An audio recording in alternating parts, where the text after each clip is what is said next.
Om Swastiastu, pemirsa yang budiman, dimanapun berada.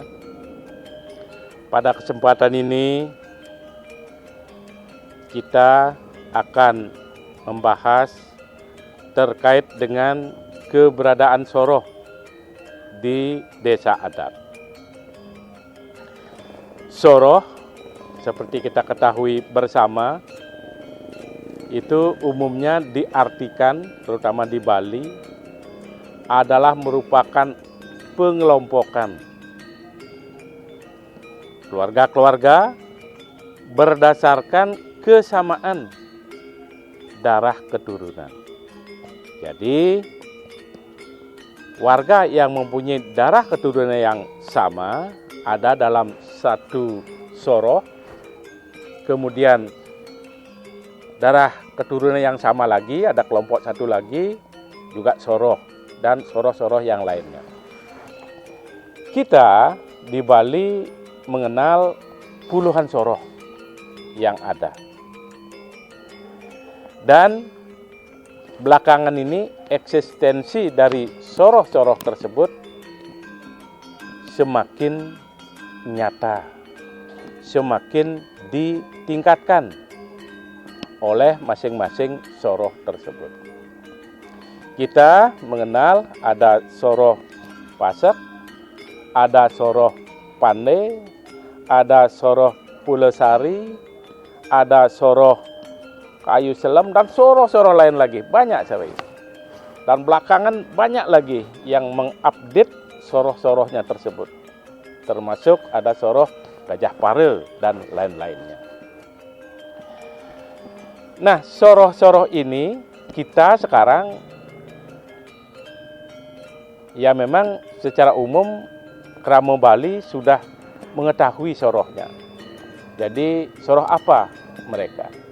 Tapi ada pula beberapa Kramo Bali yang tidak mengetahui mereka termasuk dalam Soroh yang mana.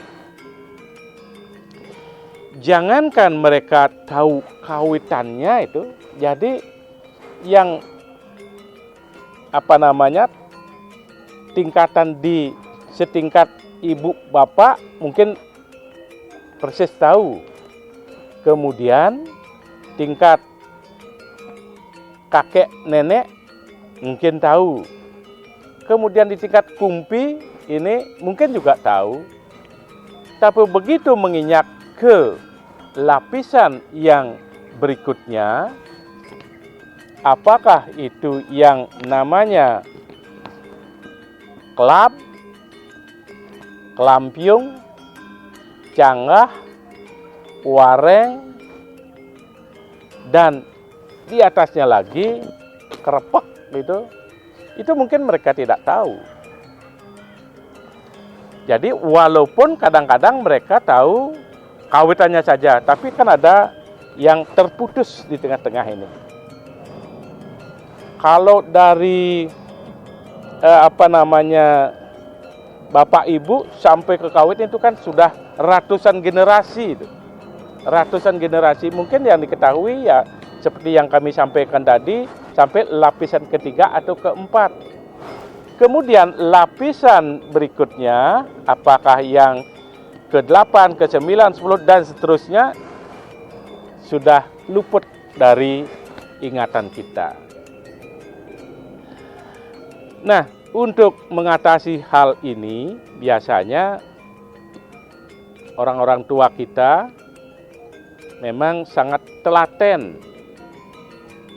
mengimplementasikan isi-isi dari lontar-lontar yang ada, termasuk lontar Siwe Game.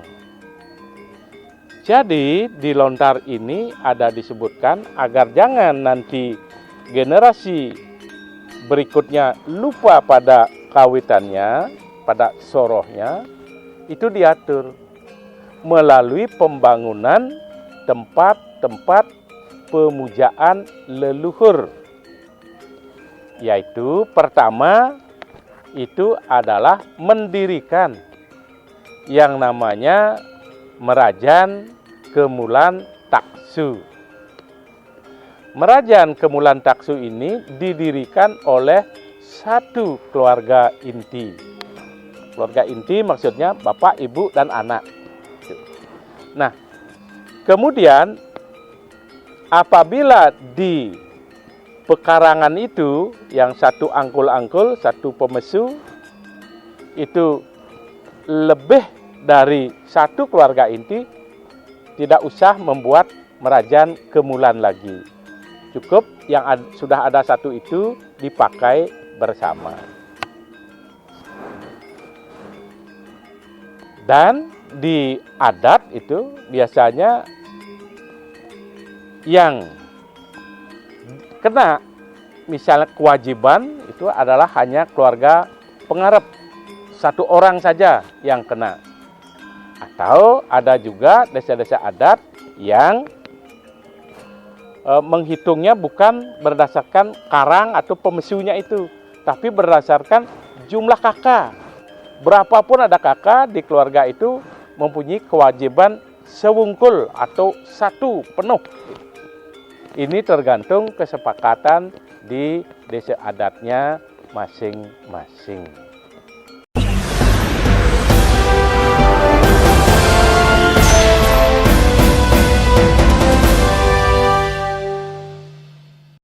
Pemirsa yang budiman, kita lanjutkan.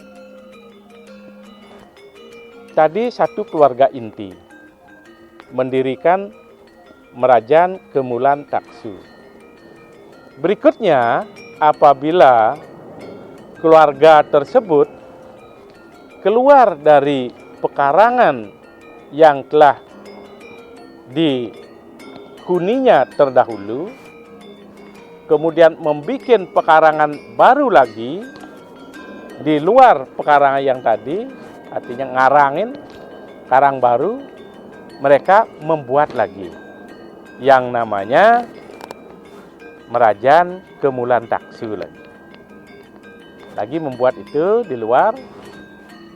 Kemudian apabila jumlah keluarga-keluarga yang mempunyai Kemulan Taksu ini sudah lebih dari 10 atau lebih, itu mereka sesuai dengan petunjuk lontar Siwagamo, itu mereka mendirikan yang namanya Sanggah Gede ataupun yang Merajan Agung, tergantung dari keluarga itu. Disinilah mereka bisa bertemu setiap saat untuk memuja leluhurnya secara bersama-sama dan sekaligus untuk mengeratkan kohesi sosial, kedekatannya berkeluarga. Jadi satu sama lain tetap akan ingat, oh ini keluarga saya, misan mindon saya ini. Tuh. Kemudian apabila keluarga tersebut sudah jumlahnya lebih dari 20, itu mereka sudah berhak mendirikan tempat pemujaan leluhur atau kawitan yang namanya adalah Merajan atau Paibon. Berikutnya, apabila mempunyai jumlah kakak yang sudah 40 orang atau lebih, jadi keluarga yang sudah 40 itu sudah berhak mendirikan pemujaan leluhur yang namanya Dadye ataupun Pura Panti. Disinilah keluarga-keluarga tersebut terus sambil memuja leluhurnya juga sambil bertemu dengan sanak saudaranya semua. Jadi akan secara intensif di sini pertemuannya, sehingga kemungkinan untuk lupa kepada saudara, sanak saudara akan kecil sekali. Dan berikutnya beberapa dadio dan panti itu di atasnya itu disatukan oleh yang namanya pura kawitan. Pura kawitan ini adalah biasanya hanya satu ada di Bali. Apakah tergantung masing-masing itu. Nah, kalau sudah di pura kawitan ini, kemudian mereka, jadi di pura kawitan ini sudah yang paling tinggi dah tingkat ikatannya.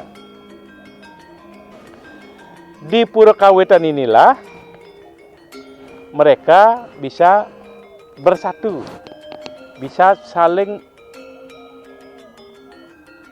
bertukar pikiran terkait dengan keberadaan leluhurnya, terkait dengan bisama leluhurnya yang ada. Kemudian yang terkait dengan kalau sudah sampai kawitan sudah selesai masalah pemujaan leluhur. Di desa adat tentu saja ada lagi tempat pemujaan yang namanya Kayangan 3. Soroh-soroh yang tadi, dadio-dadio yang tadi, soroh-soroh yang tadi, kalau sudah masuk berkumpul di Pura Kayangan 3, mereka sudah lebur di sana.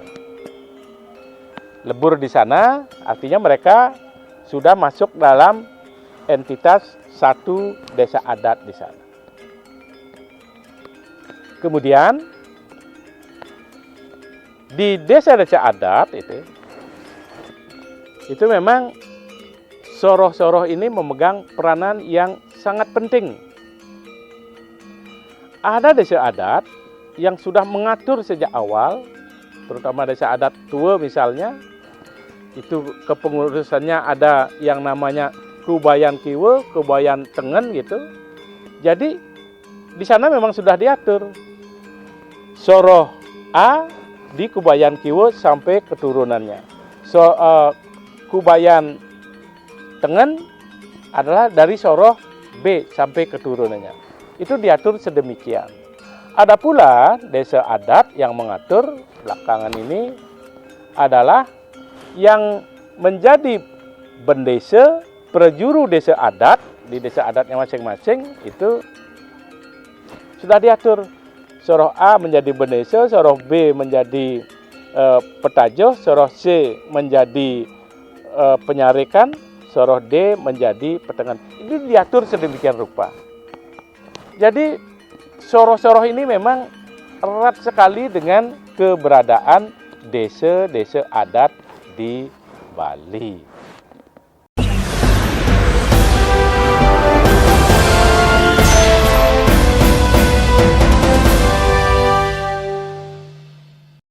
Pemirsa yang budiman, biasanya masing-masing soroh mempunyai tradisi yang berbeda-beda atau mempunyai tradisi khas dari sorohnya. Itu biasa di desa adat, karena di desa adat itu ada berbagai macam soroh dengan membawa tradisi yang kita sebut dengan kula drestanya masing-masing, jadi kebiasaan keluarganya masing-masing, ini memang perlu di-handle dengan baik. Misalnya, ada keluarga atau soroh tertentu, itu ketika nyiraman layon atau memandikan watangan jenazah itu dilakukan di natar merajannya di hadapan sanggah rong tigonya. Yang biasanya kita ketahui memandikan layon atau jenazah, nyiraman layon atau jenazah ini dilakukan di natar rumah bersebelahan, mungkin di sebelah utara atau sebelah barat dari balai danginnya atau balai gedenya. Tapi ini soroh tertentu ini memang harus melakukan nyiramin layon di depan sanggah kemulannya, di depan rong tiganya. Dan ini konon memang sudah diwarisi secara turun-temurun. Apakah berdasarkan mitologi ataupun berdasarkan tatua-tatua yang mereka pahami, kita tidak tahu persis. Nah, untuk hal ini pastilah ada kerama-kerama di sebelah menyebelahnya, tetangganya, ataupun kerama yang lain akan melihat itu sebagai suatu hal yang ganjil gitu. Nah, untuk hal ini tentu pihak Manggala, Bendesa Adat dengan prajurunya, dengan penglingsir yang ada di sana harus bijaksana menghandle masalah ini. Jangan sampai hal itu menimbulkan masalah. Nah, itu masih di lingkungan keluarga. Jadi mereka menggunakan teritorinya itu adalah di keluarganya. Nah, bagaimana kalau kula drestanya ini terkait dengan atau dilakukan di fasilitas umum? Katakanlah ada satu soroh yang menyelenggarakan untuk menanam layon, menanam watangan di setre itu, yang biasanya adalah bagian kepala dari watangan itu atau mayat itu adalah di bagian luan. Luan yang dimaksud di sini di timur atau di utara. Sedangkan soroh yang kami maksud tadi itu justru bagian kepala dari watangan atau mayat itu adalah di bagian barat. Arti kepalanya di barat atau di selatan. Nah, ini tentu akan menimbulkan sedikit, kalau tidak bijaksana, ada friksi-friksi yang potensial menimbulkan wicara di adat. Dan ini sudah pernah terjadi, karena sesuatu dan lain hal, ada sipte, ada ciri-ciri yang ada di sana. Mereka mengatakan ciri-ciri buruk itu karena ada soroh tertentu yang menanam watangan atau sawonya itu tidak sesuai dengan pada umumnya. Nah, ini juga potensial, kalau tidak ditangani dengan baik, potensial menimbulkan masalah. Yang berikutnya terkait juga dengan leluhur fitriyatnya ini, terkait dengan soroh. Ada juga terutama pada saat pengabenan massal gitu, yang dilakukan secara bersama-sama di suatu tempat itu. Ini ada yang memaksakan kehendak agar mendapatkan tempat yang paling utama, karena merasa soroh itu adalah soroh yang utama itu.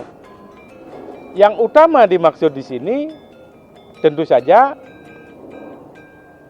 misalnya paling utara gitu misalnya, atau paling atas gitu, paling di atas di tempat itu, atau tempatnya paling utara gitu misalnya, atau timur, pokoknya keluar itu.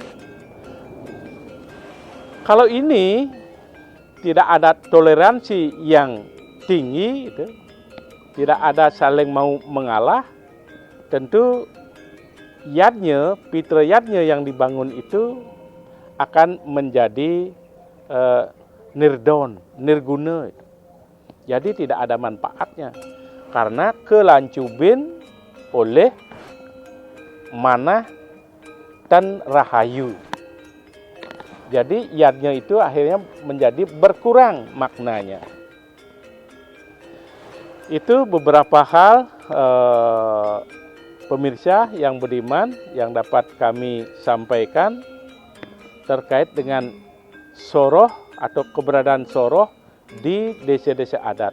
Tentu masih banyak aspek-aspek lain terkait dengan soroh ini yang perlu kita ketahui bersama sehingga ada pemahaman kita yang proporsional, yang pas gitu, sehingga tidak ada gesekan-gesekan antar soroh. Sebab sesungguhnya kalau kita runut ke atas, soroh-soroh itu sumbernya toh juga satu gitu. Jadi kita bersaudara sesungguhnya. Hanya kita saja karena rasa keakuan kita sajalah yang menyebabkan kita menjadi egosentris. Yang sesungguhnya kita sama, semua adalah keluarga kita. Itu pemirsa yang budiman yang dapat kami sampaikan. Tidak lupa kami mohon maaf kalau hal-hal yang kurang berkenan. Kami sinep dengan Parama Santi. Om Santi, Santi, Santi, Om.